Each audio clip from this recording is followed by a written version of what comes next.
Язгы матур көннәрдә Габдулла Тукай исемендәге Мөслим урта мәктәбе укучылары чемпион белән бергә иртәнге зарядка ясый башлады. Чемпионнары да гади чемпион түгел, үзләре белән бер мәктәптә укучы егетләр. Иртәнге зарядка проекты безнең мәктәбебездә ел дәвамында эшләп килде һәм әлеге проектка яңа сулыш кертәсебез килде безнең. Югыйсә инде бер бәләкәй генә элемент кебек, менә зарядка ясаучылар да һәм зарядка ясатучылар тарафыннан да шундый бик җылы кабул ителде. Безнең укучыларыбыз үзебезнең мәктәп арасында үскән апа-абыйлардан үрнәк алып, иртәнге зарядка ясарга өйрәнәләр, физик тәрбия алалар. Иртәнге зарядкалар сериясен ачу хокукы армрестлинг буенча күп тапкырлар призер һәм чемпион 10-нчы сыйныф укучысы Раил Хөснетдиновка бирелгән. Раил бүгенге көндә спорт мастерына кандидат, Россия беренчелеге ярышларында катнаша.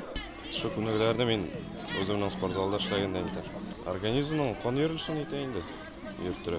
Балалар тыңладылар, бер-ике акырсан сораштылар. Уңышларга ирешер өчен нәрсә кирәк иң беренче? Тырышлык кирәк һәм үзеңнең максатыңны куйырга белергә кирәк. Дисциплина да кирәк. Дисциплина да кирәк. Эстафетаны Татарстан беренчелеге чемпионы булган Илтранс Мөслим волейбол командасы әгъзасы 10-нчы сыйныф укучысы Исмаил Габдуллин дәвам итеп, балалар өчен күңелле һәм динамик разминка үткәргән. Беренче класс булганда мине яни спортка җибәрде. Волейбол буенча шөгыльләнә башладым. Шуннан бирле һаман волейбол уйныйм. Физический развитие бөтен тәнегә кирәк. Аякларга, кулларга, аркаларга бренди куркыныч травма алмаска. Шуңа күрә бәләкәй чактан спорт белән шөгыльләнергә кирәк. Азат Шәймөхәммәтов бүгенге көннең өр-яңа герое. Орел шәһәрендә армрестлинг буенча узган Россия беренчелегеннән бронза медаль белән кайтты. Азат Идел буе федераль округы һәм Татарстан беренчелеге чемпионы. Армрестлинг буенча беренче взрослый разряд үтәдем. Мин бүген иртән балаларга зарядка ясаттым. Миңа бик ошады. Алар бездән үрнәк алсыннар.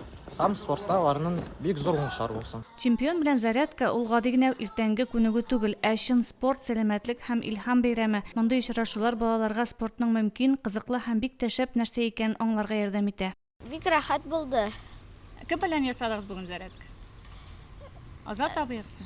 Әйе, ул бик әйбәт зарядка ясата. Иртән зарядка ясарга яратасың соң булай үзең? Әйе, Ә менә бу абыйларыгыз белән ясау ничек булды соң бүген? бик рәхәт, күңелле. Чемпион белән зарядка проекты укучылар өчен файдалы гадәтләр формалаштыру гына түгел, ә көчле рух, бердәмлек һәм үз-үзеңә ышаныч тәрбияләүче әһәмиятле башлангыч та булып тора. Чемпионнар тәрбияләүче мәктәп эшчәнлеге моның ачык мисалы. Гөлназ Җәлилова, Динар Нуртдинов, Мөслим телевидениесе.